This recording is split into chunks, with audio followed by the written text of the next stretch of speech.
وَلْتَكُن مِّنكُمْ أُمَّةٌ يَدْعُونَ إِلَى الْخَيْرِ وَيَأْمُرُونَ بِالْمَعْرُوفِ وَيَنْهَوْنَ عَنِ الْمُنكَرِ ۚ وَأُولَٰئِكَ هُمُ الْمُفْلِحُونَ.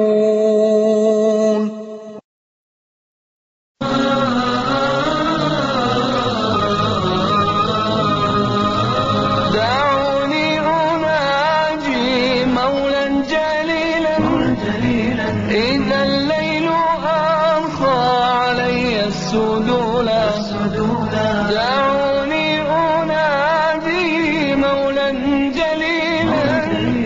إذا الليل أرخى علي السدولا.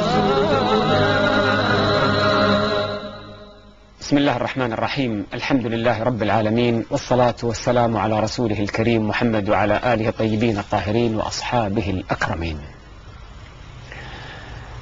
لقاؤنا اليوم سيكون مع داعية من الدعاة له صلة مباشرة مع عالم الموتى. كلنا نموت، والموت نلحظه أمامنا يوميا، ولكن فرق في الخبرة والتأمل والاستنتاج بيني أنا وأنت وبين من اقترب من هذا العالم أكثر فأكثر. يقول علي بن أبي طالب رضي الله عنه: أعظم العظات النظر إلى الأموات. هذه العبرة، هذه الحقيقة الكبرى، نريد أن نقف معها وقفات أخوية تدخل في باب لا المعلوماتية المحضة، إنما العبرة والعظة التي يحتاجها الجميع، لأن الجميع سيسير في هذا الطريق. معي في هذا المجلس أخي الداعية موسى النشمي أبو أنس، المشرف على مغسلة جامع الريان في المنطقة الشرقية. مساك الله بالخير أبو أنس. أخوي أبو أنس، في البداية إذا بغينا نسأل، طبعا الناس تتخيل أن المشرف على هذا واحد يعني ب60، لكن أنت الحمد لله يعني اقتربت الآن من 30، فمتى بدأت مع هذا العالم؟ بسم الله عالم الموتى طبعا. بسم الله الرحمن الرحيم. الحمد لله رب العالمين، والصلاة والسلام على نبينا محمد وعلى آله وصحبه أجمعين. أما بعد، لا شك أن الحديث حول الموتى وأحوالهم وأهوالهم أمر عظيم، وهو أمر خفي. كثير من الناس لا يعلم في هذا العالم الغريب الغامض عن كثير من الأشياء اللي تحصل في هذا المجال، لكن أن الإنسان ربما يكون له حظ في هذا المجال. وأنا أقول هذا المنبر، إذا لم يلتفت طلبة العلم والمشايخ والناس الفضلاء إلى هذا المجال، بقي حول الناس الجهلة الذين لا يعلمون ماذا يفعلون، وربما مقصدهم جمع المال فقط.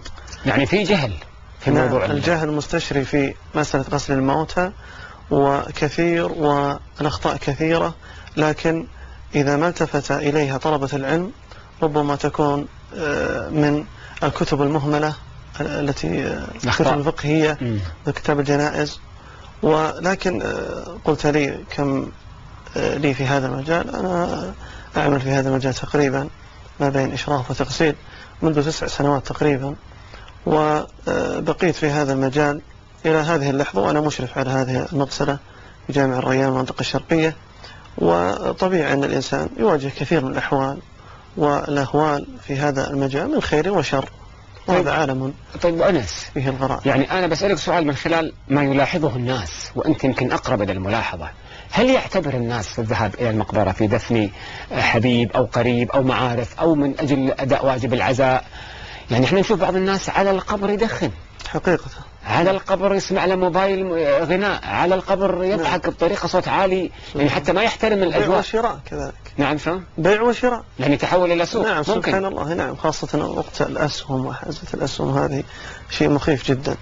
طبعا كثير من الناس سبحان الله تقول يتعظ ولا يتعظ. الموت لا شك فيه أنه عظة وعبرة، كفى بالموت واعظا. الموت إن لم يتعظ، كثير من الناس غفل، بل أدخل الدنيا عند الموت أو في المغاسل.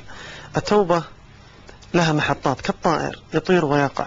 ربما الإنسان يجعل الله عز وجل له أو يبتليه بقريب يموت له، لكن سبحان الله سرعان ما تجد هذا الرجل ينسى أو يغفل أو يتغافل عن حال الموت. أذكر لك موقف في أحد الأيام، أتي برجل فقير وأخذنا هذه الجنازة وشيعناها ودفناه.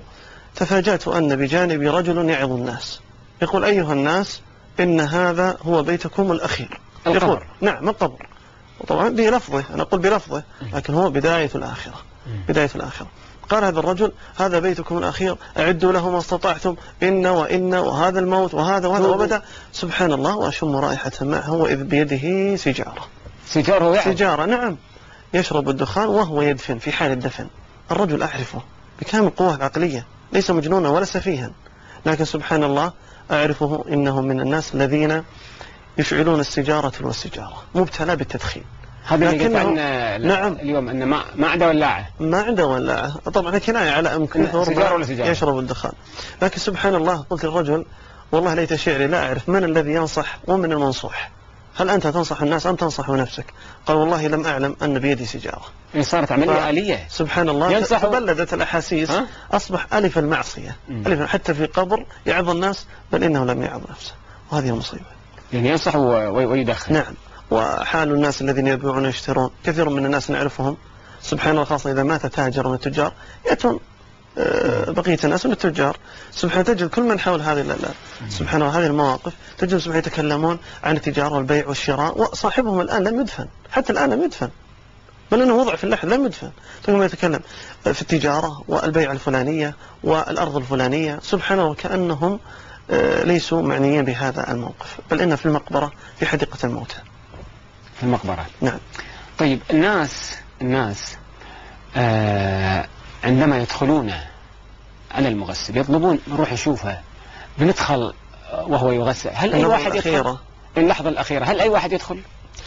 الحقيقة في أهل الميت الأصل لا يدخل إلا أهله، هم أولى الناس بتغسيله إذا فقهوا التغسيل، هم أولى الناس بتغسيله.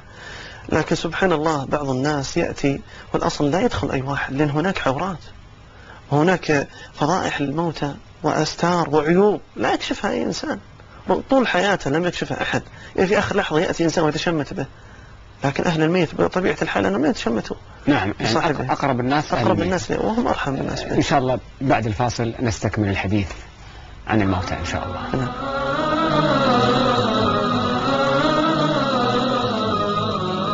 الناس تحتاج إلى من يذكرها بمصيرها. التذكير بالمصير يضبط السلوك، يجعل الإنسان يراجع نفسه. لكن ذكرت لي حوادث وإحنا اليوم الظهر بأن الناس تسأل عن الرياضة عند المغسل أو عند المدفن، وأنت مشرف عام غسل الموتى. أحسنت.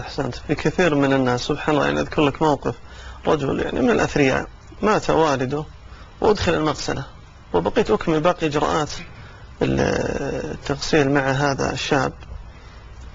فسبحان الله جر الحديث كلمة الأخرى، حتى أن سألني قال لي: أي فريق تشجع؟ بهذه العبارة. وأباه موجود في المغسلة، لم يغسل ولم يقام عليه تغسيل حتى الآن بعد. نعم.